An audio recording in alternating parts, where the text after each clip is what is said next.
Good evening and welcome to Star Fury Facebook Live. Greetings and salutations. And tonight we'll be interviewing Briana Venskus, who many of you will know from Supergirl, Agents of S.H.I.E.L.D, and also The Walking Dead. We started a little early as we have a special announcement to make of a new virtual event that we're taking part of, which will be of a lot of interest to a lot of Star Fury attendees. It's a very special film premiere that we're going to be taking part of and doing a whole virtual event. And to talk us through it, I'm going to introduce an old favorite from Star Fury, somebody who's very popular with all our attendees and a good friend to us all. Give it up for Juliet Landau. Hi, Sean. Hi, Juliet. How are you doing? I'm doing well. How are you doing today? Not too bad. Great. So should I talk to... Hi, Star Fury family. How are you guys all doing today? Should I tell them what's going on, Sean? Absolutely, yes. With Place Among the Dead. Yes. So I am really excited to share that Modern Films is releasing my feature directorial debut, A Place Among the Dead, worldwide on November 9th. When I made this deal, I wanted to do something that had never been done before. So I came to Sean about doing an event so that you guys could be on the cutting edge. What are you doing on Halloween? Along with directing and producing, I star in the movie. Extended cameos include Gary Oldman, Ron Perlman, Robert Patrick, Lance Henriksen, Joss Whedon, and best-selling author Anne Rice appearing for the first time ever in a movie. Want to virtually hang out with me and watch my film on October 30th? You can be among the first in the world to see it with me, and then we can hang out and we can talk all about it. Why don't I invite some of my friends? Harry Groner is going to be there. He and his wife Dawn voice the parents in the movie. Kim Newman will be there. Author, critic, vampire expert extraordinaire. He's also in the movie. There'll be all kinds of cool things to do. We'll have a quiz with awesome prizes. I'm going to ask two things of you. One, that you share this with everyone and everywhere that you possibly can. And two, that you come. Let's show the studio system what the future looks like. They need to come to you guys first. I don't look at you as fans and guests. I look at you as friends and producers. I cannot think of a better way to spend Halloween. I love you guys so much. You've been there through all of the years, and I'm so excited. I'm going to get all teary-eyed, and I'm going to hand it over to you, Sean, so you can give more info. Well, basically, what we got going on, we're going to be screening the film. This is the opportunity to be the first people to see Juliet Landau's directorial debut. I've seen it. It's a brilliant movie. It's very personal. It's very raw. It's really good. I think the Star Fury family will absolutely love it. As well as that, we're going to have talks prior to the film and after. We're going to be having a talk with Kim Newman, who's a very well-known and respected authority on horror literature and horror fandom. And we'll also be having a talk with Harry Groner, who a lot of you will know as the mayor on Buffy the Vampire Slayer. He's really hardly done anything fandom-wise. We'll also be having a chat with Juliet, of course, straight after the film. We'll have an opening ceremony to it, a closing ceremony. We'll have a quiz to win some prizes. And we'll also have the opportunity to have table meet, virtual table meets. It's kind of like a virtual fan meet you'd have in a Star Fury with Juliet Landau or with Harry Groner and his wife, Dawn Dadwick. So there's a lot going on. You can buy a ticket to just watch the film. You can buy a ticket to watch the film and also get all those talks involved as well before and after the film. It's about, including the film, it's a good about 5 to 6 hours worth of content there. And also you can buy tickets to be part of a fan meet with Juliet or Harry Groner. So there's a lot going on, but I think it's going to be an exciting way to, because with COVID-19 going on and in lockdown, this is a really exciting way to still have a buzz and a premiere for Juliet's first film. And it should be really easy. Joe, who's been a godsend and is a superhero and works with Sean all the time. We were doing some tests, and it literally will be like you just click on links and we can all hang out and do stuff super easily, which is great. Okay, so it's going to be on Friday, October 30th. So I hope you'll join us then. We'll get the ticket details up shortly. Hope we'll see that it's all ready to go in the shopping cart on the Star Fury site. But I hope we see you all along. It'd be great. Juliet's always supported us and our events, and she's always supported the fandom and the Buffy fandom since she first appeared in the second season. So I think this is a great way for us to show our support back. But it's a film you'd want to see anyway. So I think it'd be great if you can all take part, and I think it will be something really exciting for us to do as a community while this COVID is going on as well. Absolutely. Mwah. I love you guys. I love you, Sean. Juliet. We'll all see you on October 30th then. Absolutely. See you soon. Take care then. Bye-bye. Okay, now we're going to move on now. Thank you for joining us for that October 30th. But now we're going to join for a guest talk. Really excited to see this with us. Very happy to start doing regularly. It's so much fun at events, and she's absolutely fantastic in terms of the three great shows. Supergirl, S.H.I.E.L.D, and Walking Dead. So please give her up for the phenomenal Briana Venskus. Hello. Hey Briana, how are you doing? I'm good. How are you? Not too bad. How you been? I've been following you on Instagram as you're coping with lockdown. How are you doing there? I'm making it day by day. It's a new adventure every day, it feels like. I wake up and I'm like, what's today going to bring? Well, you're looking good. You're looking well. Thank you. I'm trying to stay healthy in the midst of all this, if that's even a thing you can do. Anyway, we've got a lot of questions that the fans have sent forward to ask you. Now, I firstly just wanted to ask you, now, the thing you're most known for, you've appeared on 3 comic book shows, all pretty much simultaneously as well. Yeah. So you're regular on Agents of S.H.I.E.L.D., you're also on Supergirl, and you also have a regular role on The Walking Dead as well. Mm-hmm. Now, how much of a geek were you before you got these roles? Was it something that was exciting, or was you just, for your regular job as an actress? I would say for pretty much every show, it was pretty exciting, especially for Walking Dead, only because I had been following the show since the first season. I loved the first season. I thought it was so epic. And then I auditioned for it probably for 5 years until I finally got on it. So by the time I actually got on the show, it was amazing. And then for Supergirl, obviously I was very lucky, which I'm sure a lot of you guys know. I was kind of helping with the casting process, reading opposite a lot of the actors. And so that was a fun project for me to kind of see come into fruition from the very beginning. So aside from just, having known it from the comic books, it was just neat to see them develop that world. And so when they asked me to be a part of it, obviously flipped out. And then Agents of S.H.I.E.L.D., I did not watch the first season, and I started with the second season, and it just seemed so fun. And I'd seen the Marvel movies for years and years, and I'd kind of always known that Marvel had this sort of edge to them and the way they presented themselves on film, and it was very comedic and very fun, and it just felt like it was like something you wanted to be a part of. And then, of course, when I got the job, I binge watched everything. And I mean, it's just, I'm one of those people where even if I didn't watch the show, I will become a fan of the show because I become very invested in the things I do. So I will find a way to learn all of its history. Now, one comic book shows, all 3 of those shows. Well, I seem to have it. I've got a bit of an echo there. All 3 of those shows, they have a strong ensemble cast. Mm-hmm. So, how did you come to be on each show, and how did you find joining an ensemble cast like that? Well, each show, it is weird, actually, when you think about it. I am on shows with a lot of people, which is also great because the more the merrier, and now I have millions of friends, it feels like. For Walking Dead, it was really great to come into because it was so established, and it is a little daunting at times because, it's the show, and at the time, the season I entered was right after season 6. It was after Negan was introduced, and it was a really sort of pivotal moment in the story.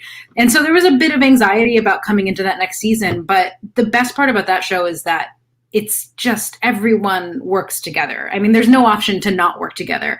You're in the middle of the woods, you're in Atlanta, it's usually 90 degrees or 20 degrees, like it's one or the other. And it's a real team effort, which I like. And everyone is just so kind. The cast was kind. Andy is incredible. And he, at the time, really set the tone for what it was like on set. So it was very professional, but also lighthearted. I mean, when you're dealing with the type of material that Walking Dead deals with, you need it to be fun in between takes, because otherwise I think you'll go a little crazy, a little too doom and gloom at times. But it was really wonderful, and I felt immediately accepted by that group of people, especially Alana, who I worked with very closely on the show. She is still one of my very good friends, and I just feel like it's one of those shows where you just kind of keep it going even after you are not working together. And then for Supergirl, again, because I was involved for so long, it felt very natural to just sort of slide into the position of Vasquez, only because I'd been around since day one in the casting scenario. So by the time I got on set, it already felt like we had sort of built this rapport with each other, which was really wonderful. And again, even with that show, like Jeremy and I still keep in touch, and Kyler, obviously, and Melissa. And it felt very lucky to be a small part of that puzzle, because you really do forget when you are watching ensemble shows just how much the smaller characters make the world. And I think I definitely learned that. I think a lot of actors could probably get in their heads about like, well, the character's not that big and it's not that crucial, and I'm only saying a few things here and there, but you really are adding to the environment of the world. And I think in the long run, no matter how big the other character storylines are, you are sort of that environment and the ambiance of the story. And then for Agents of S.H.I.E.L.D., I auditioned for that show. I think it was only supposed to be one episode. And I think I've said this before, but I kind of got there and I was feeling it out, and I think they kind of liked me. I wasn't sure. Like, I had a different look. I was kind of sassy. And so they were like, we'll bring her back and put her in another one. And then over the course of 4 seasons, I gradually grew from being in like 1 episode, 3 episodes, 7, 13. And then by the end of it, I've been now, I think, in 20 something. So it's been really cool to kind of see that evolve. And in season 6, I spent a lot of time with Lil and with Chloe. And I think that was a really exciting sort of combination. And obviously with Max, but we won't talk about him. It was a really exciting sort of combination of the 4 of us just being in space. And I think that kind of gave a lot of room for character development. And you kind of got to know us a little bit better, which was really cool. And then season 7, all hell broke loose for that season, but it was great to kind of come back and wrap up the little Piper storyline. And obviously we have our little new team with me and Natalia and Max. So hopefully, Robot Max, of course, hopefully we can somehow, I would love if Marvel somehow incorporated that little trio back into the future. Don't you think that's always a really nice sign for an actor that they've done a good job? That you join a show for 1 episode and the producers and director and writers like it so much they expand it. So I think that's a real compliment and a testament to your work as an actress. Yeah, I mean, I would like to not get a big head about myself, but I think that's very true. I think it's if you show up and you do the job and you bring something that's very organic to only you, I think people recognize it, and they clearly liked it. So lucky me. Talking of ensemble casts, the thing that I did notice when we had you for your first event was we had all the Agents of S.H.I.E.L.D. guests and we had all the Supergirl guests. And because they were all good friends with you, and because you were friends with all of them, suddenly all the Supergirl guests there and all the Agents of S.H.I.E.L.D. guests there kind of like very organically came together and just became one really group. And I think that you kind of like really helped bond them all that weekend. And that was one of the reasons why it was such a fun event. Yeah, it was so cool. And I mean, people can knock Blackpool till the end of the world. I love it. I don't care what anyone says. I loved it. But it was really great. I mean, we were all sort of like every night we go back to the hotel bar and we just kind of hang out. And it's true. It was nice to sort of have an anchor between the 2 shows, because you really did start to notice, by night 1, people were kind of introducing themselves. By day 2, they were sort of having lunch together. And then by the end of the event, we were all just dancing in the streets. So it was really neat. Now, Carly from Bracknell, she asked if there was ever a crossover with Supergirl, The Walking Dead, and Agents of S.H.I.E.L.D., how would you direct it? Ooh. I would probably have S.H.I.E.L.D. and the DEO work in contingency with each other. Like I would have the universes build like some sort of universal bridge, and they would be a nice visual of like the two worlds floating together in space, and then an actual like space bridge being built between the two. And they would meet in the middle of the space bridge, and they would have to go back in time to stop the zombie apocalypse, which would be The Walking Dead. So they would all travel back in time to try and stop it, and then we'd all somehow be in the same place. And I would have a real conscious of crisis because I would have to be in 3 different groups at once. That could be the thing across parallel universes that connects them all. Absolutely. Now, Helen from Worcester, she says, "I'd like to know what goes on behind the screen. So can you tell us a bit about what it was like being a production assistant and what you did as that? And do you have any gossip from your time on True Blood? And the next time that you're here over for a convention, Helen Bay wants to know if there's anything that you want us to get for you." Oh, well. Okay, production assistant. Let's start there. I think my first film I did was Fast and Furious. It was like Fast and Furious Tokyo Drift. I think that was the first thing I was ever a PA on. And it's really, I mean, it's a great experience, I will say. If anybody ever has a chance to do it, I know it's a little bit different in the States, kind of how we operate versus over there, but there is something very unique about the process of being behind the scenes. It's really long hours. Speaking of True Blood, I remember when I was on the show, I probably worked like 18-hour days every day. You were first one in, last one out. For that show especially, we were usually on location somewhere very strange. That either meant like in the middle of the woods under a bridge or in a field in the middle of Malibu.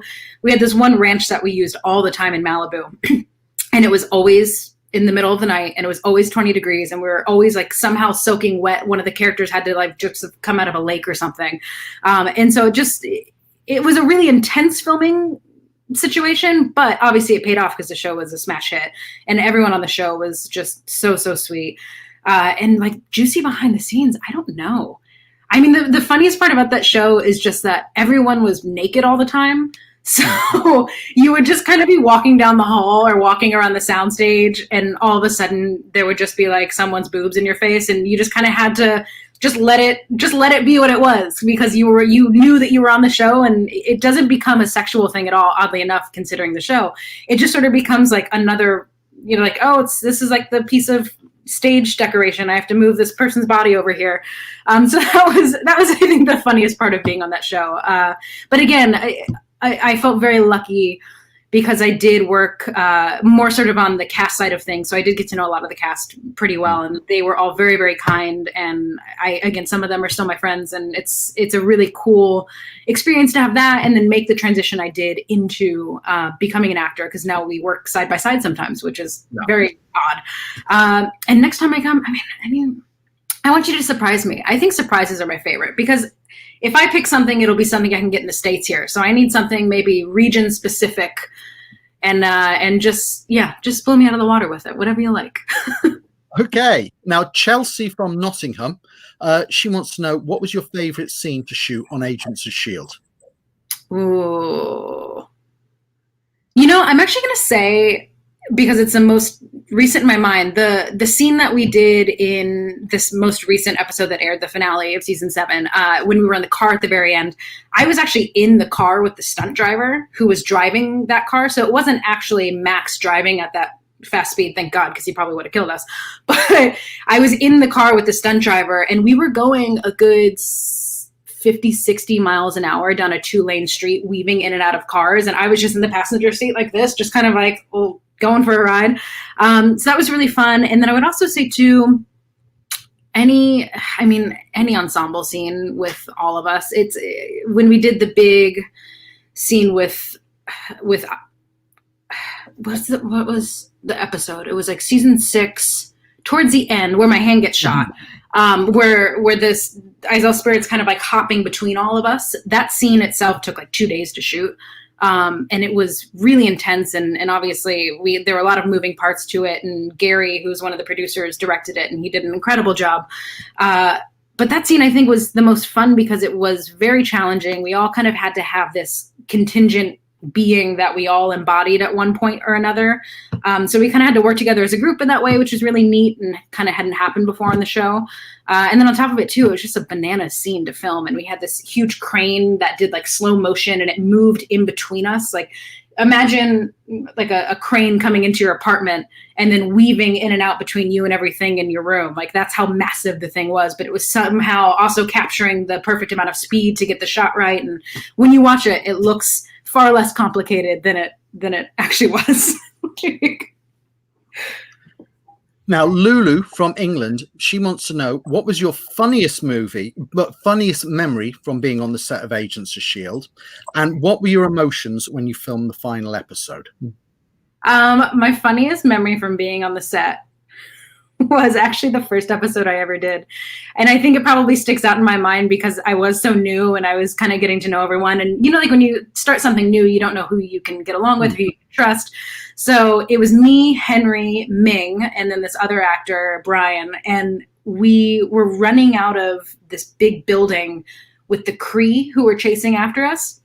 So the director at the time thought it would be a really funny idea if instead of during the take, we ran out really scared and kind of like really in the midst of the moment, if instead we ran out and we were like, oh no, not the Kree. So they did an entire take of this building on fire in the background and everyone's like amped up. They're ready to blow up everything. They're ready for like the building to explode. And they're like, 3, 2, 1, action. And then me, Henry, and Ming come running out. And we're like, oh my God, no, not the Kree. We're like running down the street in the middle of nowhere. So I think that was probably the most fun. And I think it sticks out to me because that really showed me the environment that they like to sort of keep, which was that we get it. It's a very serious and obviously a very, expensive and prominent show that we are shooting, but you can still have fun and we can still make fun of ourselves and we can still have a good time. So I think that was probably the best. And she also wanted to know, what were your emotions with the final episode? Oh, the finale. Yeah. It was weird, honestly. And in a way it was sort of not a relief, but like it was, every season we had kind of always ended with the assumption that we would be canceled. So from the third, fourth season on, we were always kind of like, this could have been the last one. This could have been the last one. So I think a lot of us by the end of, season 5 had kind of gotten into the rhythm of being like, this is it. Here we go. Like, say goodbye. So by the time it actually ended, I think it didn't really hit any of us until like probably the wrap party, if not after that. I mean, for me, I think I probably realized it more when the season finally started airing, the final season, because I was like, oh, right. We don't get to go back to work. Because normally you watch the season air and then you go back to work in like a month or two. This was the first time where I was kind of like, oh, this is it. Like, we don't get to do any of this again. We don't get to explain any of this. Like, it's just out there and it is what it is. And this is it. So I think probably in the last couple months, it really sunk in where I was like, oh, right. I don't get to go see my friends anymore. Damn. Now, Dave Morris, and he's from Warrington, he asks, was Agent Piper's full name considered being revealed at any point during Agents of S.H.I.E.L.D? We had behind the scenes names. I don't think, and this is kind of my theory, I don't think Piper has a last name. I think Piper is just her name. I think it's just Piper, kind of like Madonna is just Madonna. It's just Piper. Davis, however, does have a full name. His name is Davis D. Davis. And obviously the middle name stands for Davis. So that's his full name. But I'm not sure if it ever was meant to be revealed. I think they kind of wrote it in, and unless her first name is Agent, which could be, you never know. That could be her first name. So, but I don't think they ever went into discovering the full name. I think they kind of just liked this mysterious Piper. Now, moving on to Supergirl, Steve and Izzy from England, they both asked, can you share one of your best memories from the Supergirl set? Oh, yeah. I would say, God, we got into so many giggle fits. That show is almost infamous for not being able to control our laughter pretty much anytime anything happened. So there's a scene, the White Martian scene that I was in, where he was, again, possessing someone. So oddly echoes the Agents of S.H.I.E.L.D. They love to possess people, these space people. We we were in the middle of the scene and like I knocked over a lamp and I didn't mean to, but they wanted to try and salvage the take. So they were like, just work through it, just push through it, it'll be fine. And so we were all just sort of standing there trying to get over it. We're like holding our hand over this flame and I knock over the lamp.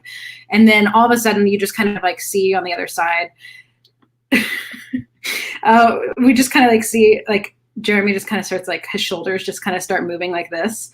And then you look over and then Kyler's shoulders just start moving like this. And I don't know if it was because it was like 2 a.m.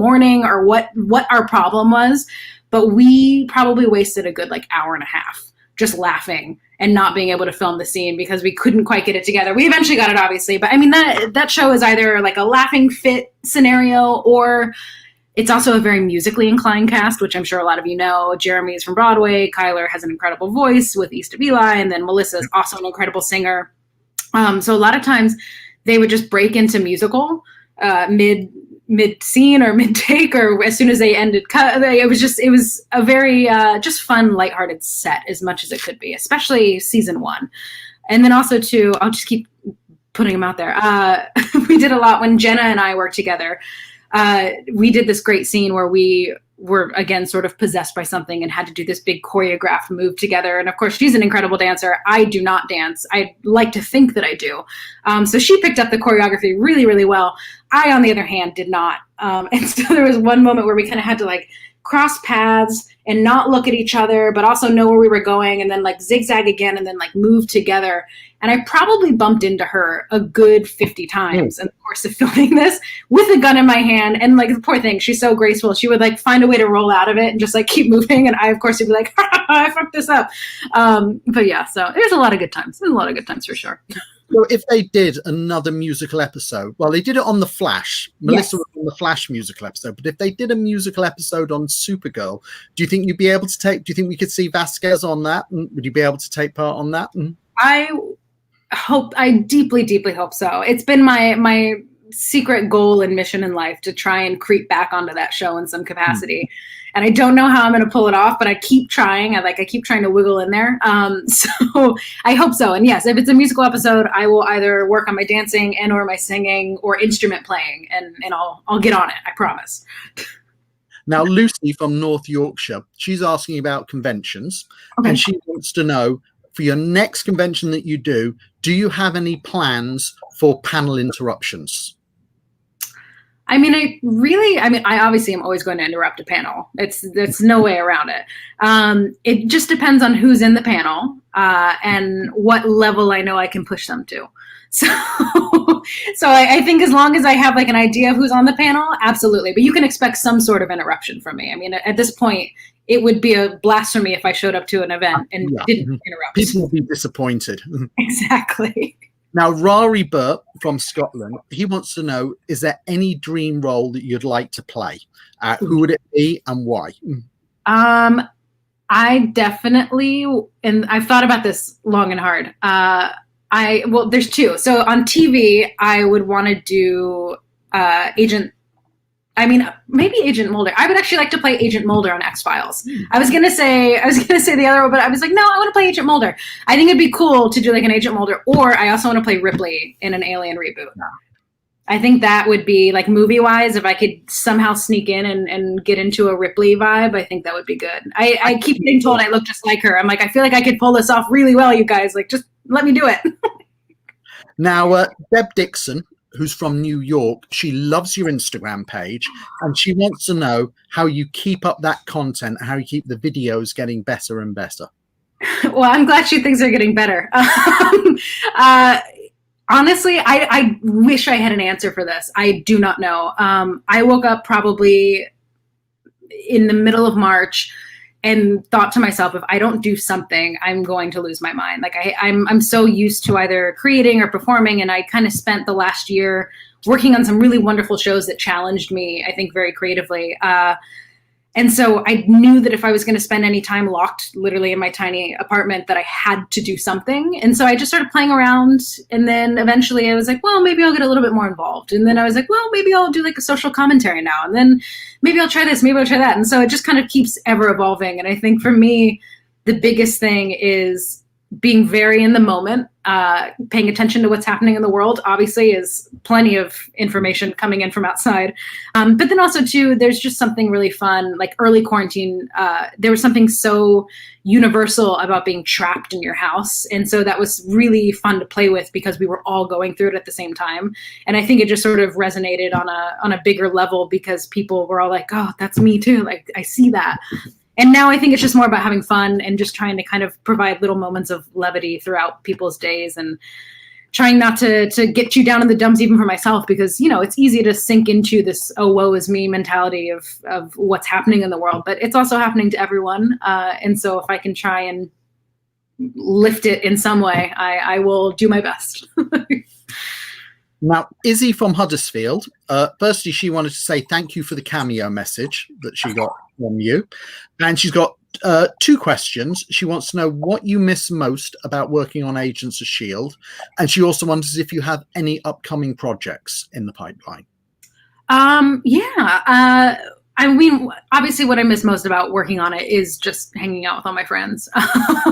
The way our base camp was set up at the studio was really cool. There was like a table that was outside of the hair and makeup trailer, which I'm sure you saw millions of pictures from because we were always posting from there.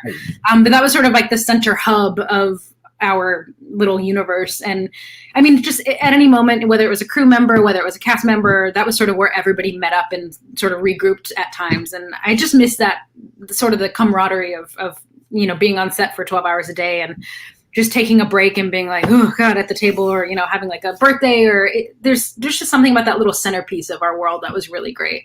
And then coming up, I just did an episode of SWAT, I think, which was great. And so that should be coming out sometime. I don't know when it's going to come out, but it'll be coming out soon. And then also I did a pilot last year called Yellow Jackets for Showtime, which is an incredible, incredible show. The pandemic sort of messed up the timing of everything. So I'm hoping we find our way out of it with that show, but Fingers if crossed. It does go. Sorry? Fingers crossed on it. Yes, fingers crossed, absolutely. If it does go, it is going to be an incredible, incredible show. I read the pilot and it blew my mind. It was one of the best of the year, I think, personally. This was back in 2019. And yeah, so I'm like really fingers crossed on that one because that would be a really great project. It's really unique. It's kind of like a Lord of the Flies-y type vibe. And it's awesome. So I'm like really, really hoping that goes. So that's what we're holding out for. And with them just having announced that it's going to be the final season of The Walking Dead, do you think we might return to that at any point over the next year? Yeah, well, I'm going to be in the finale of this season. Oh, fantastic. Yeah. So I will be in episode 10 or episode 16 of season 10. Yeah. And then, I think they said they were doing like a massive sized 24 episode season 11 that'll be split up over 2 years or something like that. So hopefully, I mean, that's the thing is the universe is so wild, and with all the time jumps and the different offshoots of these shows, the world is really our oyster in terms of who goes where and who shows up. So, but I am thrilled that they're going to keep Norman and Melissa together, kind of like moving forward in a different series afterwards. So that's really awesome. Well, they have that's being one of the driving things on the show. Yeah, like, absolutely. It's been their chemistry between each other. Oh my God, I would watch everything that has to do with Norman and Melissa. I think they're both incredible together. I think it's the best. So we got Mark Dorsey from Manchester. And he wants to know, what's your favorite thing when you go to conventions? What have you enjoyed most about meeting the fans of your shows? My favorite thing, I really love the pictures with everyone because you kind of get to see everybody's personality come out a little bit. Like some people want to pose, some people want to do a little something weird. Some people are just so excited to see you. And you actually get a moment to kind of like put your arm around someone and not have it be weird. Because, when you're at the table, you're like, I want to shake your hand or I want to hug, but I don't know what to do. And so I enjoy the pictures because it really is the first time you kind of get to be on the same plane with each other. And also, too, I just love making the pictures that people take with me as fun as possible. And it's nice to see that sort of break in the stress of like meeting someone who you admire the show they're on, to kind of like level it and just be like, no, we're all hanging out. It's cool. And then also the big events. I mean, the costume competition is always a fucking riot. That's one of my favorite parts of the entire weekend because watching what you guys come up with, blows my mind. And then just like the prances around, it's incredible. So yeah, I would say either that or the photos, just because it really is that one-on-one time that makes it more fun for me, because I get to actually figure out who you are. Now, Aidan Pollock, he's from Scotland, and his questions are about Scotland. He wants to know, have you ever visited the country, or do you have any plans to go there in the future? I have. I went to, and don't crucify me for the way I say this, is it Edinburgh? Edinburgh? Edinburgh? Edinburgh? Yeah. Edinburgh. Okay. We're American. Edinburgh, yeah. It is very American. We don't know how to say anything. I went there actually last year after the last convention. I took the train up, and I spent probably four days or so wandering around. It was really wonderful. I loved it, honestly. I mean, don't hate me for saying it, but I think the Scots are probably they're my kind of people. I've never felt more accepted by a group of people than when I was there. I was like, oh, I get you guys. Like, you make sense to me. Couldn't understand anything you were saying, but I felt very at home. It was really wonderful. I loved it. And I would love actually to kind of explore more of the North Country. And I've heard wonderful things. My parents did a big RV trip around Scotland and had the best time. So I would love to do that and kind of get to see more of the actual country of it. But yeah, I've been there. I loved it, and I can't wait to go back. Now, Liz Woodman from Devon, another one who says she loves the videos you post on Instagram, and she wants to know, where do you get your inspiration from to make your Instagram videos? I have a very troubled mind, and there's a lot of weird stuff going on in here. Yeah, I don't know. I wish I could explain it.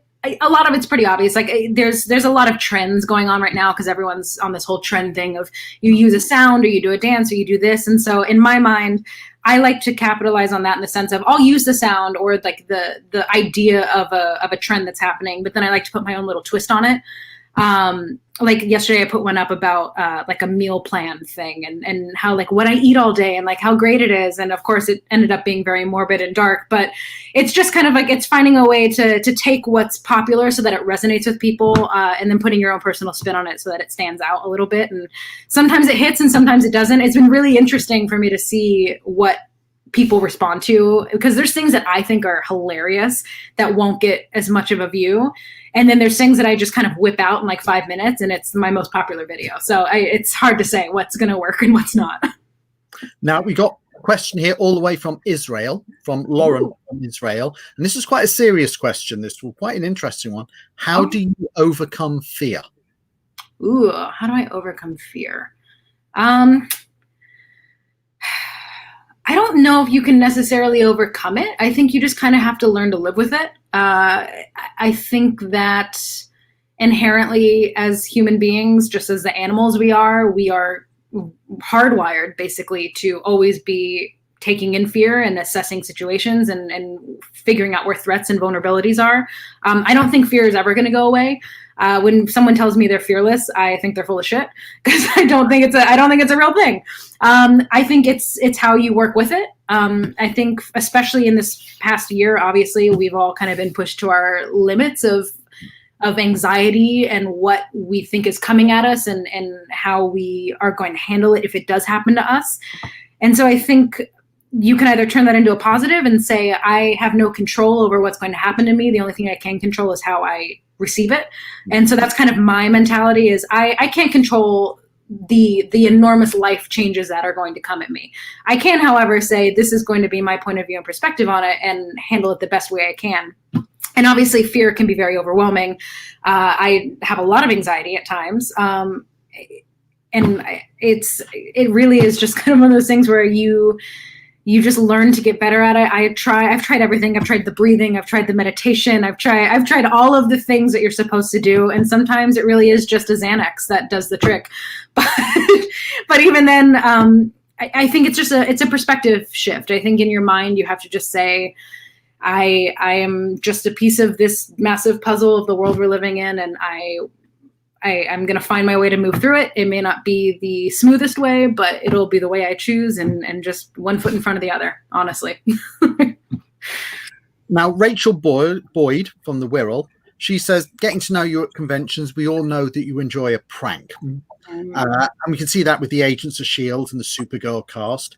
And she's curious, what was the last prank you pulled off? Was it during lockdown or before? And to who was it?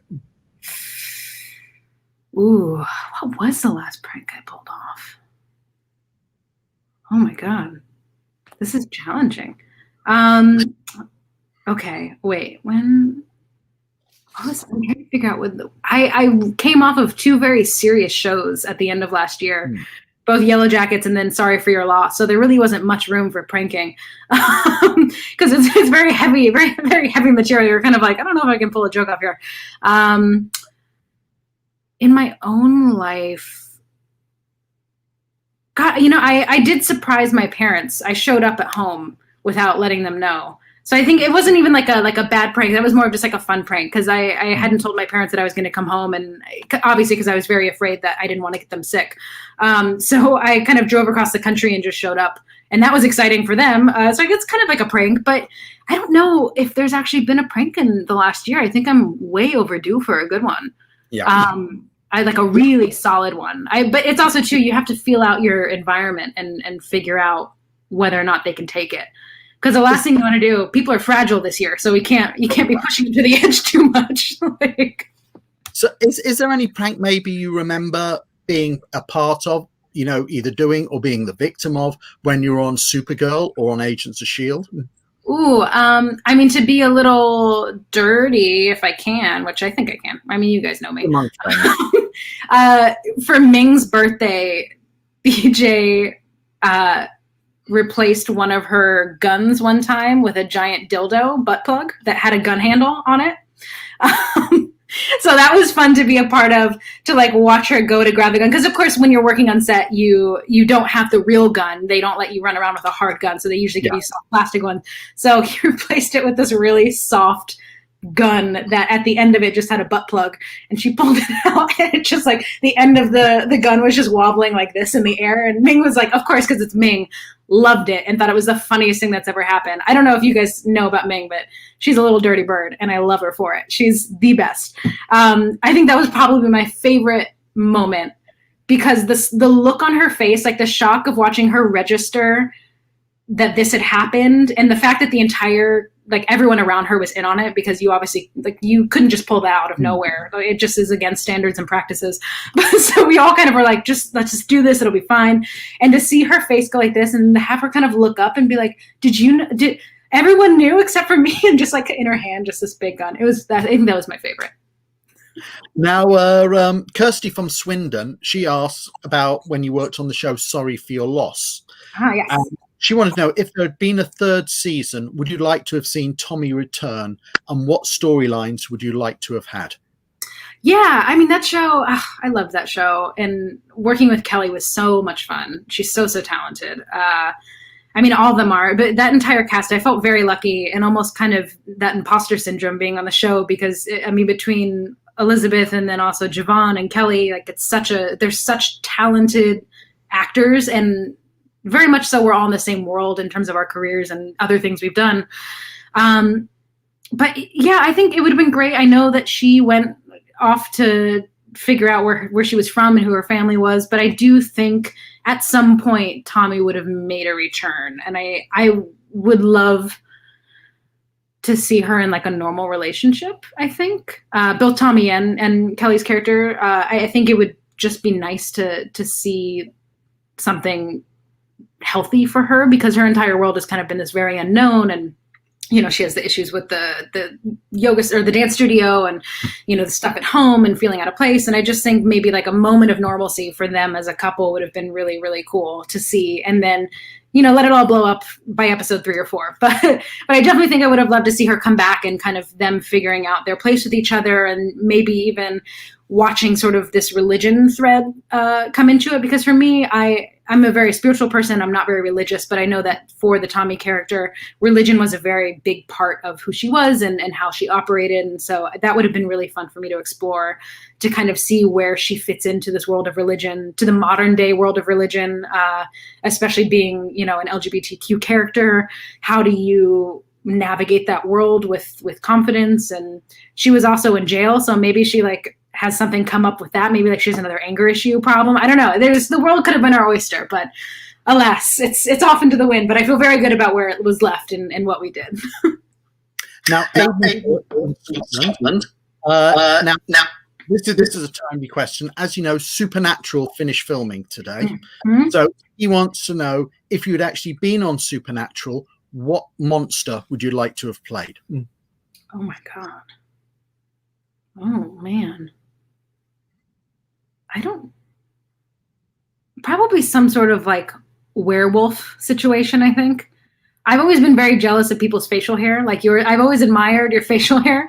So I'm very, any sort of creature, like woodland creature that has some kind of full body hair situation, I think that would be my go-to. I think that's where I was like, or maybe like a ghoul or a goblin, something just like classic. I feel like that's one of those shows where you just kind of want to be like a classic scary boogeyman. You don't want to be something too esoteric. You just want like a good old fashioned, this like spooky thing came out of the woods and it's chasing me. Like that's my sweet spot on that show. Now, Mary Strickson, she asked about on both Supergirl and Agents of S.H.I.E.L.D., two-part here. What was your most enjoyable scene to shoot, and what was your most challenging scene to shoot? Ooh. My most enjoyable scene to shoot on Supergirl was probably, I really liked the scene with Jenna and I with this sort of choreographed gun battle, and then we kind of get blown away. That was fun in the sense that it was so different, and it was the first time Vasquez actually got to like get up and really get away from her computer. So I think that for me was kind of like a good moment. The most challenging scene on that, actually, in the pilot, I think a lot of my stuff on it got cut out, but shooting it was very difficult. So in the pilot, there's the plane crash that's happening, and she ends up saving the plane. We shot a whole bunch of stuff on that plane, and that was really difficult because you are virtually acting a plane crash. And if you're like me, I hate flying. I love it, but I hate it. I love where it takes me, but I hate the act of it. So to simulate this sort of plane crash thing was like personally very difficult for me, because then I was just thinking, oh my God, this could happen at any moment now. But then also too, just the logistics of it. We weren't in one of those hydraulic planes. It was just an interior. So you kind of had to act every bump and every scream, every kind of like sideways thing. And that was just difficult to get right and to make it look real. Like the worst thing is when you watch a movie and their like big dramatic moment looks fake. So getting that right was definitely tricky, but I think it turned out well. I think I watched it and I was like, oh, this looks real, and that terrifies me. And then for Agents of S.H.I.E.L.D., I think my favorite scene, I don't know, I really liked the scene where Mac and I were operating on Deke, and we're trying to get him back in one piece and get the bullets and everything out. I love Henry, and we were supposed to have prior in a couple seasons some more one-on-one moments, like just character-wise between us, but the other shows I was on kind of got in the way, so some of the storylines had to shift. And so that was kind of the first time that he and I really got to spend one-on-one time together in a scene, and that was really lovely for me because he's so funny and you wouldn't be able to tell from the character he plays on TV, but he's such a sweetheart, and it was just neat to do that. And then also Jeff is just totally bananas, and he's always that scene, like trying to be on the receiving end of him doing that monologue about Daisy was quite a feat. And then I think the hardest thing on that, we did one scene where, actually it might have been the scene with Deke again in that same episode, where we had to run down the hall with a gurney. It was like four of us rushing him down the hall in a gurney, but then I also had this iPad and I was supposed to say all these big technical terms, and it reminded me of what it would be like to be on like a medical show, like an ER or like a Chicago Med or something like that. And it was the hardest thing I've ever done in my life. I don't know how people do this. Like the people in Grey's Anatomy who are just running around all the time, like with knives and I don't know how they do it. It was so difficult to work my feet and to make sure that my hands were still doing things, and then for your mouth and like sounds to come out. It was too complicated. I fell to pieces. So that I think logistically was the most difficult thing for me. Right, our final question for the evening comes from Helen in Manchester, and I saved this for last because I thought it was the most interesting and probing question we can ask you here. And it is, if you could be any dinosaur, what dinosaur would you be and why? It's the real hard hitter to close out the night. I see. Oof. You know, I think I would be a pterodactyl. I have always wanted to fly, first of all, but also I don't know what it is about just like the way they sit, like their weird little bodies. They're kind of like bats, I guess. Maybe that's why I'm into it. I don't know, but they have this sort of like creepy claw thing going on, and they're like the long head, the little like party hat on top, but it's not a party hat, it's just their face. But like, I think the pterodactyl would be there's something just terrifying about the thought of a pterodactyl kind of swooping down and grabbing you and like taking you back to its nest to feed to its babies. I don't know what that says about me, but that happened to Katie McGrath. Mm-hmm. Yeah, see, exactly. Yeah. So I think maybe that's the pterodactyl is a good front runner for me. Somebody in the message group here, Seb Gregory, has just suggested a Brianosaurus. You're right. I should just make my own. You're right. I shouldn't settle for a pre-existing dinosaur. Well, Briana, it's been wonderful getting to chat with you. Yes, you as well. And I hope we see you back at a future Star Fury event, hopefully next year or sometime soon, because it's always a lot of fun having you along. You always make it a much better experience for everybody. And we have the choice, you see, because you're on S.H.I.E.L.D. or Supergirl, and I'm sure there'll be something other exciting for you soon. But Absolutely. It's great. Thanks for joining us, taking the time out to join us tonight. Stay safe during this lockdown. Keep entertaining us on Instagram, and we'll speak to you soon then. Absolutely. Thank you so much, Sean. And thanks everybody for tuning in. It's good to see you at least one way.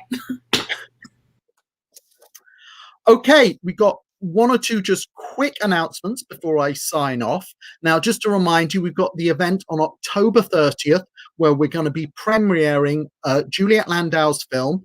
The film's called Place Among the Dead. We're calling the event Halloween Among the Dead. You can order your tickets. Make sure you get a ticket to watch the screening of the film. You can also get tickets on top of that to have meet and greets with not just Juliet Landau, but also Harry Groner, who's the mayor on Buffy the Vampire Slayer. And he really hasn't really done much in fandom because he's always been so busy. So it's great to get him involved. Plus, we have another event taking place next Friday. And I thought this would be an opportune event as BBC Two is rescreening Battlestar Galactica at the moment, one of the best TV series ever made. And I'm delighted to announce that next week we're going to be interviewing Candice McClure from the television series Battlestar Galactica. So that's going to be 7 p.m. here next Friday. We'll be chatting with Candice McClure, who's absolutely lovely. She's absolutely balmy. You'll have a great time with her. Send us some questions. We'll have a lot of fun with that. And then the week after that, we're going to have a quiz night. And I'm going to be doing a bunch of questions, and you'll have the opportunity to win some Big Finish audio CDs or some Star Fury pins, and I'll be giving away 2 gold tickets for a Star Fury event. So that's in 2 weeks' time. But that's me signing off for tonight. Before I sign off, a big, huge thank you to Jo Leslie, who's our tech girl and gets us all sorted out behind the scenes. Basically, I wouldn't be able to do it without her help. So a big thank you to Jo for organizing all that. Thanks to Briana for joining us tonight. It's always a pleasure to see her. And I hope you'll join us next Friday when we're chatting with Candice. And also, I hope I'll see you on October 30th for the premiere of Juliet's film. Good night and stay well.